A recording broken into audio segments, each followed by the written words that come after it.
एक बार भगवान कृष्ण पांडवों से बात कर रहे थे। परमेश्वर उस समय उसकी उदारता को याद कर रहे थे। अर्जुन को यह कहानी अच्छी नहीं लगी। अर्जुन ने कहा, श्याम सुंदर, हमारे बड़े भाई धर्मराज से बढ़कर कोई उदार नहीं है। तुम उसके सामने तुरही की स्तुति क्यों कर रहे हो? भगवान ने कहा, मैं इसे फिर कभी आपको समझाऊंगा।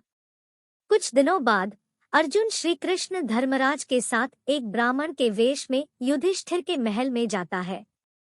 उसने धर्मराज से कहा कि उसे सूखे चंदन का टीला चाहिए। क्या आप कृपया पूछेंगे?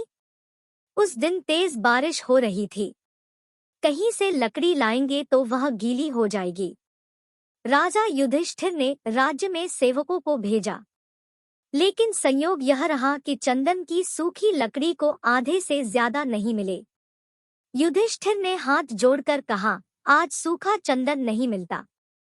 मैं तुम्हारे लिए और कुछ भी लाऊंगा जो तुम मांगोगे। भगवान ने कहा, अगर हमें सूखा चंदन नहीं मिलता है तो हमें और कुछ नहीं चाहिए। वहां से वह अर्जुन के साथ ब्राह्मण के वेश में भगवान कर्ण के घर गया। कर्ण ने उनका बड़े सम्मान के साथ स्वागत किया। भगवान ने कहा, इस बार हमें सूखे चंदन का टीला चाहिए। कर्ण ने दो ब्राह्मणों को आसन पर बैठाया और उसे चूमा। फिर उसने एक धनुष लिया और उस पर तीर चलाया। कर्ण ने एक बाण से अपने सुंदर महल की कीमती खिड़कियां, दरवाजे, पलंग आदि तोड़ दिए और लकड़ी का ढेर बना दिया। सारी लकड़ी चंदन की थी। यह देखकर यहोवा ने कहा, तू इन वस्तुओं को सूखी लकड़ी के लिए क्यों नष्ट कर रहे हैं? कर्ण ने हाथ जोड़कर कहा, इस बार बारिश हो रही है। बाहर से लकड़ी लाने में बहुत देर हो जाएगी। तुम्हें रुकना होगा।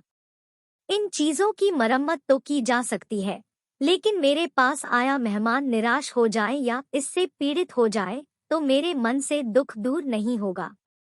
भगवान ने कर्ण को सफल होने का आशीर्वाद दिया और वह अर्जुन के साथ चलने लगा।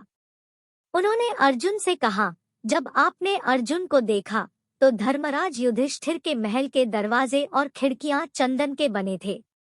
चंदन की दूसरी वस्तु महल में थी, लेकिन जब चंदन मांगा गया तो धर्मराज ने इन वस्तुओं पर ध्यान नहीं दिया और न ही उन्हें याद किया।